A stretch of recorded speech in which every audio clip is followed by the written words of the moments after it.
Good morning, good afternoon, and good evening, depending on where you are. So, today we are discussing voting. Voting is one of those very essential things in democracy. It's actually the backbone of democracy. Without voting, it's not really democracy, is it? But what exactly is voting, and to what extent is it actually effective? Does your vote matter? This is the question. This is the $1 million question. So, let's start. Voting is the process through which citizens express their preferences for candidates and policies in a democratic system. So, voting is often touted as a civic duty. It's essential to critically evaluate its effectiveness and implications in shaping governance. Okay? So, if you are in a democratic country, it is supposed to be the fact that the people in charge are representative of you. Where does that presentation come? It comes from voting. If you didn't vote for them, then they don't really represent you, do they? And how do they represent you if they didn't get your approval in the first place? This approval comes in the shape of a vote in the ballot box. Let's make the case for voting. So, voting is supposed to empower you to choose people who represent you in power, but there are some people who are disillusioned with voting. So, what can we say? So, in terms of empowerment, voting can empower individuals to influence decisions that affect their lives. On the other hand, many feel that their vote doesn't matter in a system that is dominated by money and special interests, leading to apathy. So there are many people who don't vote because they feel that whether they vote or not, it doesn't make any difference. And this can be true, actually, depending on where you live and the electoral system in which you operate. So, one good example of this is voting for the US Senate. Each state in the United States gets two senators, regardless of how many people live in that state. And that means that if you live in Wyoming, your vote has much more power, much more influence um, compared to somebody who lives in California, for example. Okay, so the more people you have in your state, the less your vote matter when it comes to voting people to the Senate. So the question is, are elections truly reflective of the will of the people, or do they serve entrenched interests? So the question of voting is quite a complicated one. Today we'll be covering the basics. But what you need to keep in mind is that just because you vote doesn't mean that your vote matters. And on the other hand, just because you might live in a different electoral system or you might feel that there are a lot of special interests in your country, that doesn't mean that your vote does not matter. So, this is why learning about stuff like this is very important so you can make your own decision. Obviously, I cannot tell each one of you whether your vote matters or not. I think it's quite complicated and it's quite subjective as well. It's up to you, ultimately. So, representation versus accountability. Voting is supposed to enable citizens to choose representatives who reflect their values and need, of course. So, we need to underline enable citizens and we also need to underline actually supposed. Um, Depending on where you live and whether it's a truly democratic country or not, the efficacy of voting varies a lot, as we have discussed before. So let's have a reality check. The first one is accountability issues. So elected officials may prioritize party loyalty or donor interests over constituents' needs.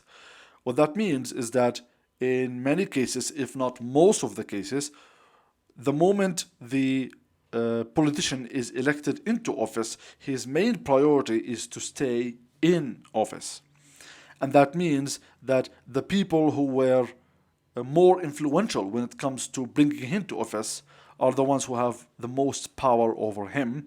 And that's why we talk about donor interests or lobbying or party loyalty or stuff like that. So it doesn't matter how good of a politician you are. It doesn't matter how good your intentions and how good your work is. If you are kicked out of your party, you might as well not be a politician, right? And also, if you don't have the funds to run a proper election campaign, like what happens in the United States presidential campaigns, you also might as well lose. You could be the best candidate in the world, but if you have no money and nobody has heard about you, do you really stand any chance?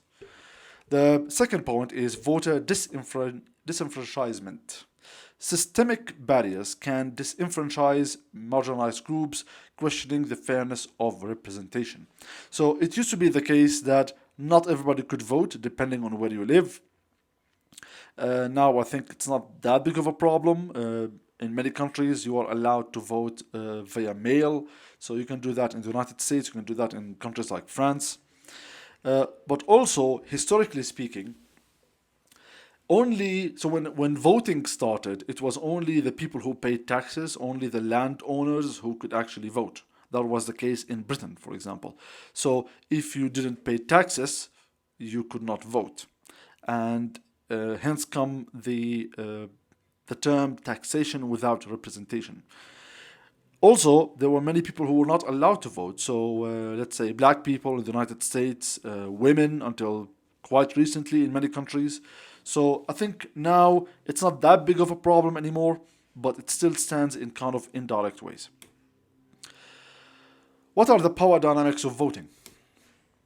So, does every vote count? So, while each vote contributes to election outcomes, the reality is that systemic factors often dilute individual impact. Like I said before, one of the main reasons that one of the biggest factors that play when it comes to the power of your vote is the electoral system. It depends on where you are, but we mentioned the example of the Senate in the United Kingdom, for example. There's um, the system where it's the way the votes count depend on the region in which you live. So simply put, a party could have 20% of the entire vote of the UK, but if all these votes are concentrated in one single region, then they might end up with only one or two representatives in the House of Commons. So depending on the system, the power of your vote varies. What are the critical considerations? So you have things like gerrymandering, voter suppression, and electoral college systems. All these affect the true power of a vote, like we said. I think gerrymandering is something that's quite important and somewhat very specific to the United States. We might discuss that in a future video. Let me know. The second point is the idea that every vote counts a simplification that overlooks deeper systemic issues. Could it be the case that voting is just some kind of a pill that they give you in order to make you think that you actually have power over the system, right? So one might say that this is just like a drug they give you in order to give you the illusion of power, the illusion of choice. Voting is a right and voting as a privilege. So, the struggle for voting rights has been long and arduous, highlighting its importance in democratic societies. Like we said, many people did not have the right to vote, and many people went through a lot to get to that right, like the suffragettes, for example. Right versus access. So, while voting is a right, access to that right is not equally distributed. Like we said before, women do not have that until very recently. Is voting enough to fulfill our civic duty, or should we engage in broader forms of activism? So, when something is urgent, then you might not be able to wait until the next election cycle. And that's where demonstrations come. That's where civic engagement comes from too. So, let's say there's a war, your politicians decided to go to war, and you are strongly against this. it's not really feasible that you can just sit and wait until the next election cycle in order to actually prevent that war from happening. So if you really care about that, then you take to the streets and you demonstrate, and this is a part of civic engagement. So civic engagement could be actually even more powerful than voting. So a few things that are as important as voting. One of them is strengthening the community. So when you engage in political discussions and you get with the other people in your community and you organize and you do something like a protest, this is as important as voting is, if not more, like we said. So when we discuss that, voting is a good method. Basically, it's the only way we know so far to actually have a proper democracy. But to what extent it's effective varies a lot, like we said, between the different systems and depending on your circumstances. And we also said that civic engagement could be actually even more powerful than voting. So you have the legal right to go out and demonstrate, take to the streets and tell your politicians exactly what to do. And in order to do that, to mobilize, to organize the community, then you will need to have discussions with them and you need to have the political knowledge that we are trying to offer here in this course. Okay, so ask yourself a couple of questions. How can citizens hold elected officials accountable beyond the ballot box? And the second one is, what role does grassroots activism play in shaping policy and community priorities? So depending on where you are, these questions will vary in importance, but I do think they are quite important. How do we conclude? So, it's not merely about casting a ballot. Voting, it's not just that. It's about understanding the broader political landscape and advocating for genuine change. The second thing is, rather than passively accepting the status quo, challenge yourself to think critically about voting and explore other avenues for civic engagement.